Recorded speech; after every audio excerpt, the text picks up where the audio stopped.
Marcus Chen stood frozen in the doorway of the glass-walled conference room, his worn backpack still hanging from one shoulder, as Richard Thornton's voice cut through the air like a blade. "And who exactly are you supposed to be? Did someone order lunch?" The CEO's question drew immediate laughter from the 12 executives seated around the mahogany table, their expensive suits and perfectly styled hair a stark contrast to Marcus's thrift store button-down and nervous expression. Richard leaned back in his leather chair, arms crossed, a smirk playing at the corners of his mouth as he surveyed the 22-year-old intern who had just interrupted the most critical meeting of Thornton Industries' fiscal year. "I'm Marcus Chen, sir. The new software engineering intern. HR said I should introduce myself to the team on my first day, and I thought." Richard held up one hand, silencing him mid-sentence. "You thought you'd waltz into an executive strategy meeting? Do they not teach basic workplace etiquette at whatever community college you crawled out of?" The words hung in the air, sharp and cruel, and Marcus felt heat rising to his cheeks. He wanted to correct the CEO, to mention that he'd graduated summa cum laude from MIT, that he'd turned down offers from Google and Microsoft to work here specifically because Thornton Industries' proprietary logistics software fascinated him, but the words died in his throat. "My apologies, Mr. Thornton. I'll come back another time."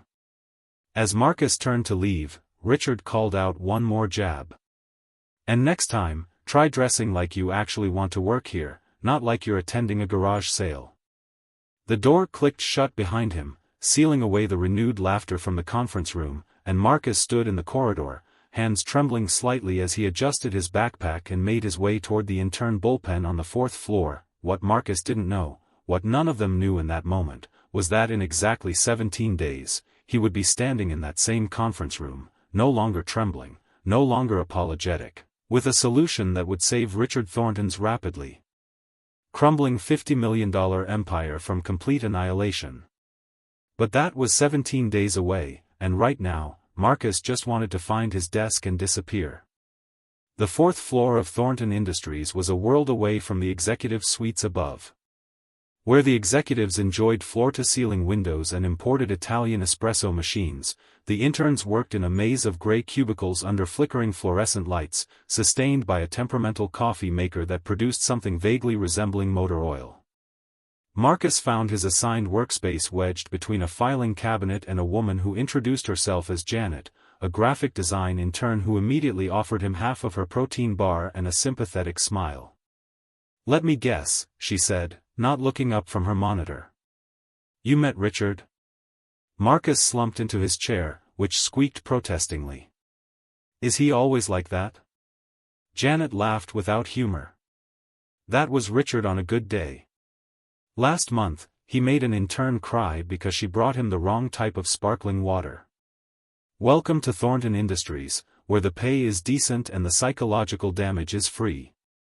Over the next few days, Marcus learned the intricate social hierarchy of the company. Richard Thornton had built Thornton Industries from the ground up 15 years ago, creating revolutionary logistics software that helped major retailers optimize their supply chains. The company had experienced meteoric success, landing contracts with some of the biggest names in retail, but something had shifted in recent years. The software that had once been cutting edge was showing its age, and competitors were circling like sharks who'd scented blood in the water. Marcus's assigned projects were menial at best, insulting at worst. He spent his first week updating spreadsheets, organizing digital files, and fetching coffee for senior developers who barely acknowledged his existence. But every spare moment, every lunch break, every evening after the office had emptied, Marcus did what he did best. He explored. The Thornton Industries network was massive, a sprawling digital ecosystem built over 15 years of rapid expansion and acquisition. Marcus had been given basic access credentials, just enough to do his assigned tasks, but he'd always been curious by nature, and the network's architecture fascinated him. He wasn't hacking, exactly, more like wandering through unlocked doors that previous administrators had forgotten to secure. What he found troubled him deeply.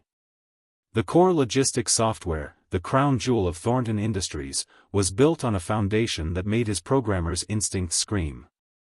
The codebase was ancient by tech standards, a patchwork of updates and fixes layered over each other like geological strata, each generation of developers adding their own solutions without considering the structural integrity of the whole.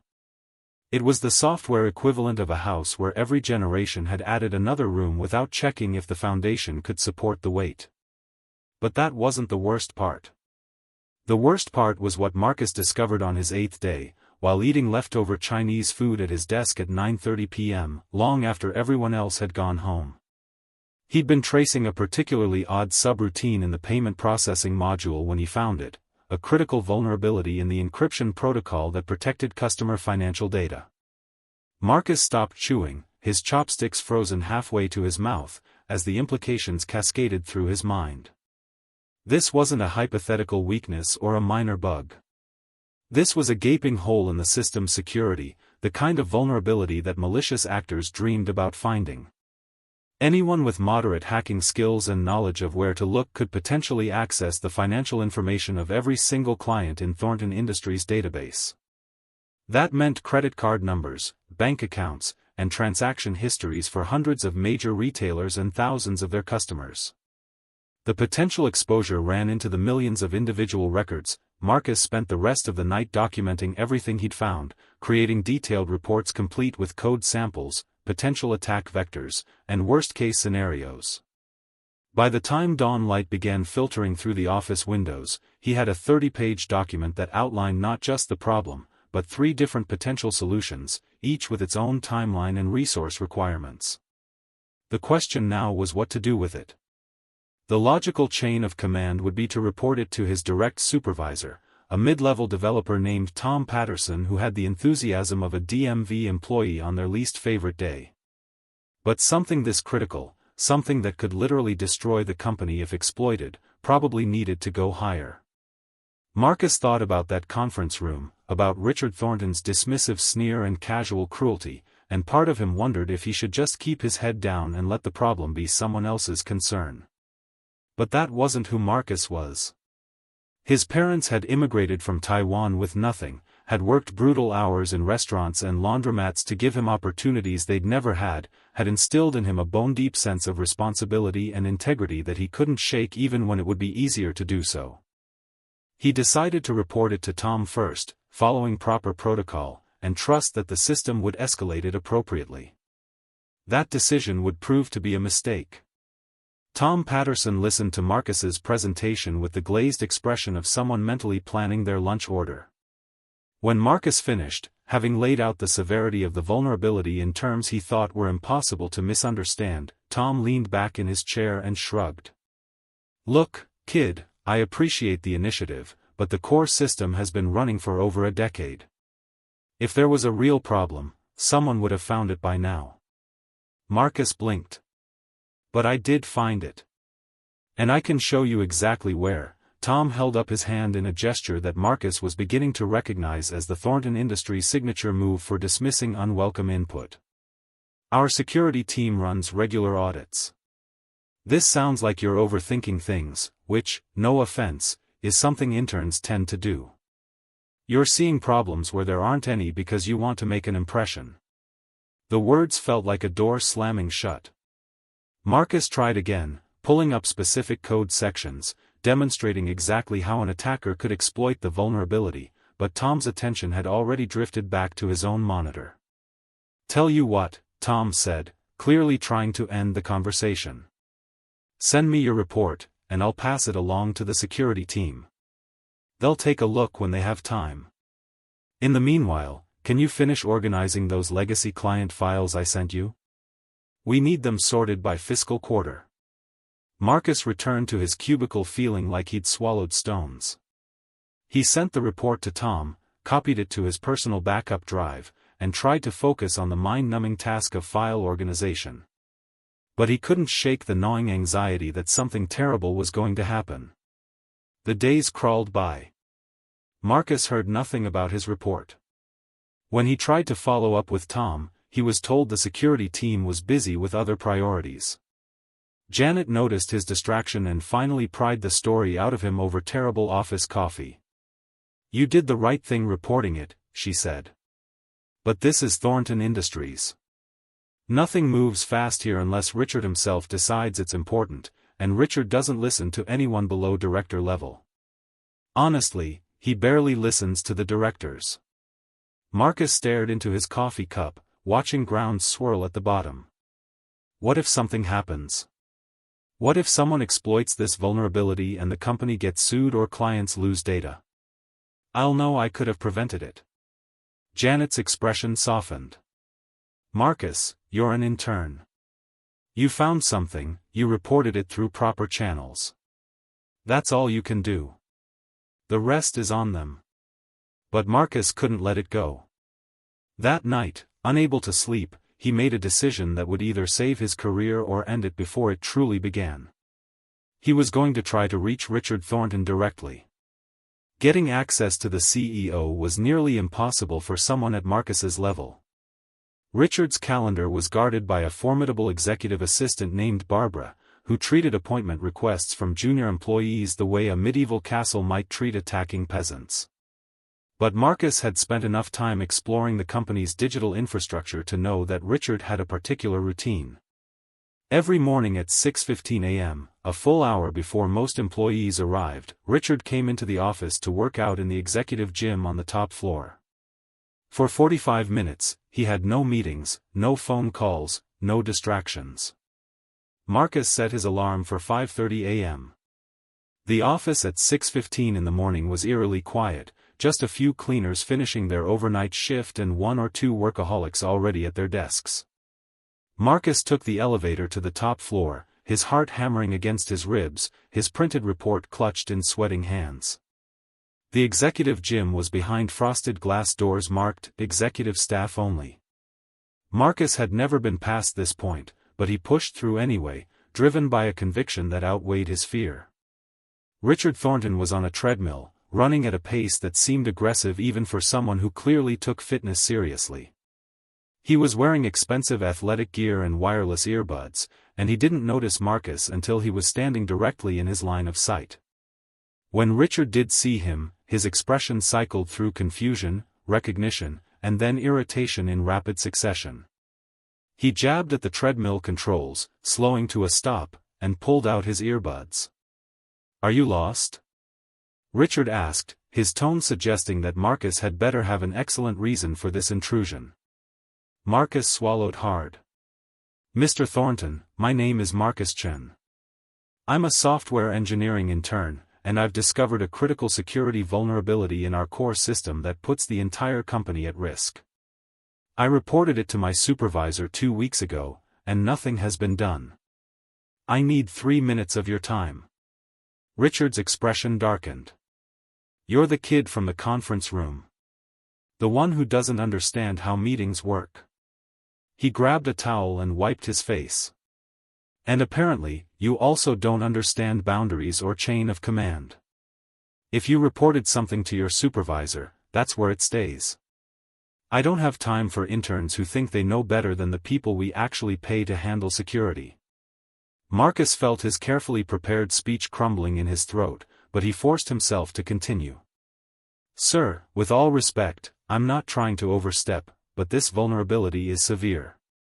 If someone exploits it, they could access financial data for every client in our system.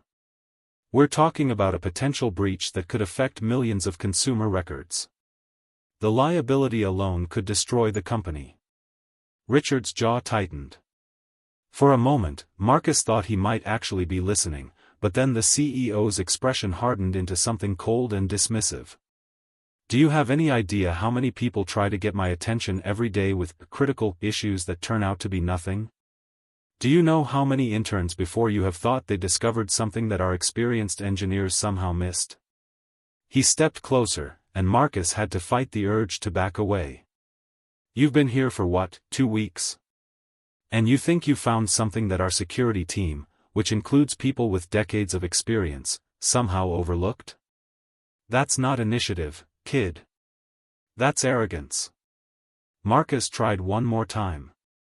"Mr. Thornton, please, just look at the report. I can show you exactly where the vulnerability is, how it could be exploited." Richard cut him off with a sharp gesture. "I don't have time for this. You've already wasted 5 minutes of my morning. Go back to whatever task you were actually assigned, and let the adults handle the technical decisions." The words landed like physical blows, each one more crushing than the last. Marcus stood there, report still extended, watching as Richard put his earbuds back in and returned to his treadmill, dismissing Marcus as completely as if he'd ceased to exist. Marcus walked back to the elevator in a daze. He'd tried everything he could think of, had followed proper channels and then taken an enormous risk by approaching the CEO directly, and he'd been shut down at every turn. What else could he do? The answer came 2 days later, though not in any way Marcus had hoped. He arrived at work to find the office in chaos. People were clustered in nervous groups, voices low and urgent. Janet grabbed his arm as soon as he stepped off the elevator. "Have you heard? We've been hacked. Someone got into the client database overnight. They're saying it's bad, Marcus. Really bad." Marcus felt his stomach drop. "How bad?" Janet's face was pale. "They're not telling us details, but there's an emergency meeting happening right now with all department heads. Security is locked down. Some people are saying we might lose our biggest clients over this. There's talk about lawsuits, regulatory investigations, everything." Marcus's mind raced. This was exactly what he'd warned about, exactly the scenario he tried to prevent. The vulnerability he'd found hadn't been theoretical, it had been a ticking time bomb, and now it had detonated. He should have felt vindicated in some way, but all he felt was sick. Over the next few hours, details trickled down through the company grapevine. Hackers had exploited a weakness in the encryption protocol, exactly as Marcus had predicted, and had accessed financial records for approximately 3 million consumers across 20 major retail clients. The stolen data had already appeared on dark web marketplaces. Clients were terminating contracts. The stock price was in freefall. Lawsuits were being filed. The company's legal exposure was being estimated in the tens of millions of dollars. And Richard Thornton's $50 million company was suddenly facing the very real possibility of complete collapse. Marcus sat at his desk, staring at his monitor without really seeing it, his mind churning through everything that had happened. He'd tried to warn them. He'd documented everything, had offered solutions, and he'd been dismissed at every level. Part of him wanted to walk away, to let the company that had treated him with such contempt deal with the consequences of its own arrogance. But another part of him, the part that couldn't ignore a problem even when he desperately wanted to, kept circling back to his original report. He'd found the vulnerability, yes, but he'd also developed solutions. 3 different approaches to fixing the security hole and rebuilding the damaged systems. Those solutions were still viable, still sitting in his backup files, potentially still useful if anyone was willing to listen. The decision crystallized in his mind with sudden clarity. He was going to try one more time. Around 3 p.m., when the initial panic had settled into grim-faced crisis management, Marcus made his way back to the top floor. Barbara, the executive assistant, was on the phone and barely glanced at him as he walked past her desk toward Richard's office. The CEO was inside, visible through the glass walls, surrounded by what looked like the entire executive team. Marcus could see the tension in every line of Richard's body, could see the panic that the man was trying desperately to hide behind his usual authoritative facade. Marcus knocked on the door. Richard looked up, and for a moment, their eyes met through the glass. Marcus saw something in the CEO's expression that he'd never seen before: fear. Not the controlled concern of a leader managing a crisis, but genuine, existential terror of watching everything he'd built crumble around him. Richard said something to the executives, who filed out of his office with the weary expressions of people who'd been in meetings for hours without finding any answers. When the last one had left, Richard gestured curtly for Marcus to enter. The CEO's office was everything Marcus had expected: leather furniture, awards and photos documenting Richard's rise to success, floor-to-ceiling windows offering a view of the city skyline. But right now, Richard wasn't looking at any of it.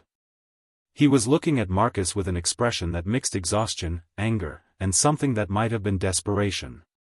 "If you're here to say, 'I told you so,'" Richard began, his voice rough with strain, "just don't.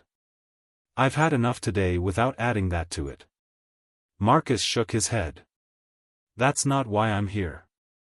He placed his report on Richard's desk, the same document that Tom had dismissed, that Richard himself had refused to look at 2 days ago. "I'm here because I think I can help fix this." Richard stared at the report, then at Marcus. "You're an intern who's been here for less than 3 weeks. Our entire security team, people with years of experience, are telling me this is going to take months to fix, if it can be fixed at all. What makes you think you have answers they don't?" Marcus took a breath, choosing his words carefully. "Because I'm the one who found the vulnerability in the first place. I documented not just the problem but 3 different solution paths, each with projected timelines and resource requirements. I spent weeks analyzing the system architecture while everyone else was treating me like I was only good for filing and coffee runs." He met Richard's eyes steadily. "I'm not saying I have all the answers, and I'm not saying your security team isn't talented. But I'm saying I understand this specific problem better than anyone else in this building right now because I've been living with it for 2 weeks, trying to get someone to listen." Richard picked up the report, his hands shaking slightly, and began to read. Marcus watched as the CEO's expression shifted from skepticism to surprise to something that looked almost like horror as he realized that everything Marcus had predicted, every nightmare scenario laid out in the document, had come true. "You tried to warn us," Richard said finally, his voice barely above a whisper. "You reported this to your supervisor?" Marcus nodded. "Tom Patterson. He said the security team ran regular audits and that I was overthinking things.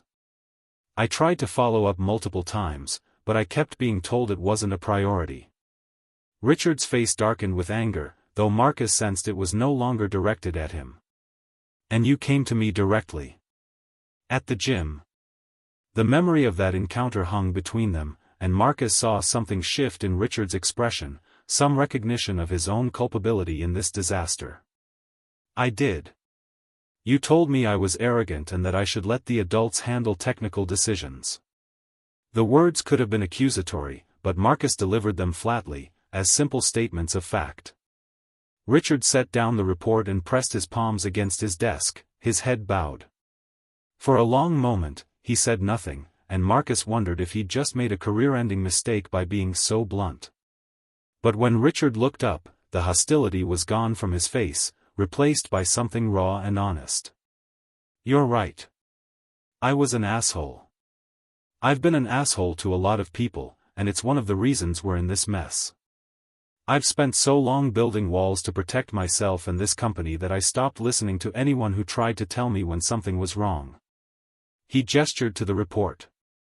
"Walk me through your solutions. All 3 of them. And don't dumb it down or sugarcoat anything. I need to understand exactly what we're dealing with." What followed was the most intense technical discussion Marcus had ever participated in. He walked Richard through the system architecture, showing him exactly where the vulnerability existed and how the hackers had likely exploited it. He explained that the breach wasn't just about this one weakness but was symptomatic of a larger problem. The core system was built on outdated foundations that had been patched over repeatedly rather than properly rebuilt. His first proposed solution was a quick patch, something that could be implemented in 72 hours that would close the immediate security hole and prevent further breaches. It wasn't elegant, but it was fast. The second solution was a medium-term fix that would take about 6 weeks and would involve rebuilding the security architecture from the ground up while keeping the rest of the system running. It was more robust than the quick patch but still left long-term vulnerabilities. The third solution was the one Marcus actually recommended, a complete overhaul of the core system that would take 4 to 6 months but would result in a platform that was not only secure but more efficient and scalable than what they currently had. It was expensive and time-consuming, but it was the only approach that would truly solve the underlying problems. Richard listened intently, asking sharp questions that revealed he understood far more about the technical side of his business than Marcus had given him credit for. As they talked, other executives began filtering back into the office, drawn by the intensity of the discussion. Marcus found himself presenting his ideas to an expanding audience, no longer nervous or apologetic but driven by the clarity of purpose. He knew this system inside and out now, knew its weaknesses and its potential, and he could see the path forward with crystalline clarity. When he finished, the room was silent for a long moment. Then Richard turned to his CTO, a graying man named David who'd been with the company since the beginning. "Why didn't we know about this vulnerability?" Richard's voice was dangerously quiet. David looked uncomfortable. "Our security audits are comprehensive, but they're also time-consuming. We run them on a rotating schedule. The payment processing module wasn't scheduled for review until next quarter." Richard's expression hardened. "So we had a critical vulnerability in one of our most sensitive systems. An intern found it in his first 2 weeks on the job, reported it through proper channels, and somehow it never made it to your attention?" The temperature in the room seemed to drop. David exchanged glances with Tom Patterson, who was standing near the back of the group looking like he wanted to melt into the floor. "There may have been a communication breakdown," David admitted. Richard closed his eyes briefly, then opened them with visible effort. "Here's what's going to happen. Marcus, I'm promoting you effective immediately. You're no longer an intern, you're now our lead security architect with full authority to implement whatever solution you think is best. Your salary will reflect that title." He turned to David. "You're going to give Marcus whatever resources he needs, personnel, budget, equipment, everything. And you're going to implement a new protocol that any security concern raised by any employee, regardless of their level, gets escalated to your direct attention within 24 hours. Marcus felt dizzy. "Mr. Thornton, I appreciate the confidence, but I'm 22 years old with no professional experience. Making me lead security architect over people who've been in the industry for decades," Richard cut him off. "Those people with decades of experience missed something you caught in 2 weeks. They dismissed your concerns because of your age and position rather than evaluating your findings on their merits. That ends now." He looked around the room at the assembled executives. "All of you, listen carefully. We came within inches of losing everything because we'd built a culture where pride and hierarchy mattered more than listening to good ideas. That culture nearly killed this company. It changes now, starting with this."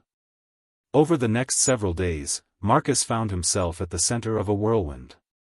Richard personally introduced him to every department head, making it clear that Marcus had full executive support. The quick patch was implemented within 48 hours, stopping the immediate bleeding. Client calls were made, many personally by Richard himself, explaining what had happened and what was being done to fix it. The response was mixed. Some clients were furious and left anyway, their trust irreparably broken. But others, impressed by the speed and transparency of Thornton Industries' response, agreed to stay. Richard's personal involvement, his willingness to admit fault and outline concrete solutions, began to shift the narrative from catastrophic security failure to company taking aggressive action to solve problems. Marcus assembled a team of developers and security experts, many of them initially skeptical of taking orders from someone barely out of college. But as they dug into his analysis and saw the depth of his understanding, skepticism gave way to respect. He had a gift for explaining complex problems in clear terms and for listening to concerns without dismissing them. The medium-term solution was implemented over the next 6 weeks, working around the clock with Marcus often sleeping on a couch in the office. But even as they worked, Marcus was planning for the long term. He presented Richard with a detailed roadmap for the complete system overhaul, including projected costs, timeline, and the business case for why it was worth the investment. Richard approved it without hesitation, though Marcus suspected part of that was because the CEO was still operating from a place of raw fear about what would happen if they didn't fix the fundamental problems. As the weeks turned into months, something remarkable happened. The company that had been on the brink of collapse began to stabilize and then to thrive. The new security architecture became a selling point in client pitches. The system improvements Marcus had implemented made their software faster and more reliable than competitors' offerings. New clients started coming in, drawn by the company's newfound reputation for taking security seriously. Richard changed too. The arrogant, dismissive CEO who'd mocked Marcus in that conference room became someone more thoughtful, more willing to listen. He implemented open office hours where any employee could bring concerns directly to him. He overhauled the management structure to reduce hierarchy and improve communication. He was never going to be warm or cuddly, that wasn't who Richard Thornton was. But he became fair, and he became someone who valued substance over appearances. 6 months after that disastrous first meeting, Marcus found himself back in that glass-walled conference room, but this time as a participant rather than an intruder. He was presenting the final phase of the system overhaul to the board of directors, outlining how they'd not only recovered from the breach but had emerged with a more robust and competitive product than they'd ever had before. Richard sat at the head of the table, and when Marcus finished his presentation, the CEO stood and began to clap. The board joined in, and Marcus felt his face flush with embarrassment and pride. After the meeting, Richard pulled Marcus aside. They walked to the same windows where, months ago, Richard had stood in his workout clothes and dismissed Marcus's warnings as the arrogance of an inexperienced kid. "I owe you an apology," Richard said quietly. "Not just for how I treated you at the beginning, though that was inexcusable. But for building a company culture where someone like you would struggle to be heard in the first place." Marcus shook his head. "You've more than made up for it. This opportunity, the resources you've given me, the trust." Richard held up a hand, and Marcus almost smiled at the familiar gesture, though now it felt different, an invitation to pause rather than a command to be silent. "Let me finish. I built this company from nothing, and I was proud of that. So proud that I started to believe I had all the answers, that my success meant I was somehow better or smarter than everyone around me. That pride almost destroyed everything I'd worked for." He turned to face Marcus directly. "You saved this company, not just with your technical skills but by refusing to give up when everyone told you to. You saw a problem, and you kept fighting to fix it even when it would have been easier to walk away. That's character, Marcus. That's the kind of thing that can't be taught." Marcus felt his throat tighten with emotion. "My parents always taught me that you do the right thing even when it's hard. Especially when it's hard." Richard nodded slowly. "They raised a good man. I hope someday I get to tell them that myself." He extended his hand, and Marcus shook it. "Thank you, Marcus. For seeing what needed to be done, and for not letting my arrogance stand in the way of doing it." As Marcus walked back to his office, which was no longer a cubicle on the 4th floor but a proper space with windows and a door that closed, he thought about how much had changed in 6 months. The company had been transformed, his career had taken a trajectory he'd never imagined, and Richard Thornton had learned a lesson about humility that very few CEOs ever truly learned. But more than any of that, Marcus had learned something about himself. He discovered that he had the courage to stand up for what he knew was right even when facing dismissal and mockery.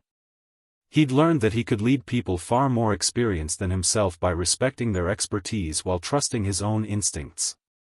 He'd learned that sometimes the most important thing you can do is refuse to be silent when everyone wants you to be quiet. The intern who'd been mocked for his thrift store shirt and presumed ignorance had become the lead security architect who'd saved a $50 million company from destruction. But the real transformation hadn't been in his title or his salary. It had been in his understanding of his own worth, his refusal to let other people's dismissiveness define what he was capable of achieving. And in the end, that was the lesson that would stay with Marcus Chen for the rest of his career: the most dangerous vulnerabilities aren't always in the code.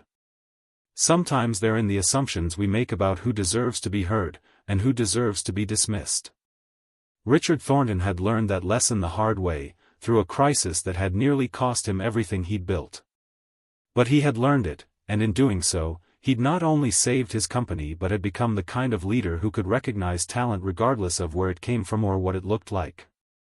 As for Marcus, he went on to become one of the youngest CTOs in the industry, eventually leaving Thornton Industries to start his own cybersecurity firm. But he never forgot where he'd learned his most important lessons about leadership, courage, and the importance of listening to voices that others try to silence. And whenever young people joined his company, nervous and uncertain and eager to prove themselves, Marcus made sure they knew that their ideas mattered, that their concerns would be heard, and that in his organization, the quality of your thinking would always matter more than the price of your shirt or the number of years on your resume.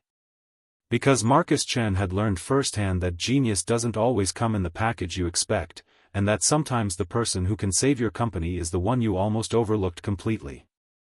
The intern who'd been mocked had become the genius who'd saved them all, and in doing so, had changed not just one company but the trajectory of everyone who'd been willing to learn from that experience. That conference room, that moment of dismissive cruelty, had become the catalyst for transformation in ways that no one could have predicted. And every time Marcus walked past a young employee struggling to be heard, he remembered that first day, standing in the doorway with his worn backpack and his crucial warning that no one wanted to hear, and he made sure that in his company, that would never happen again.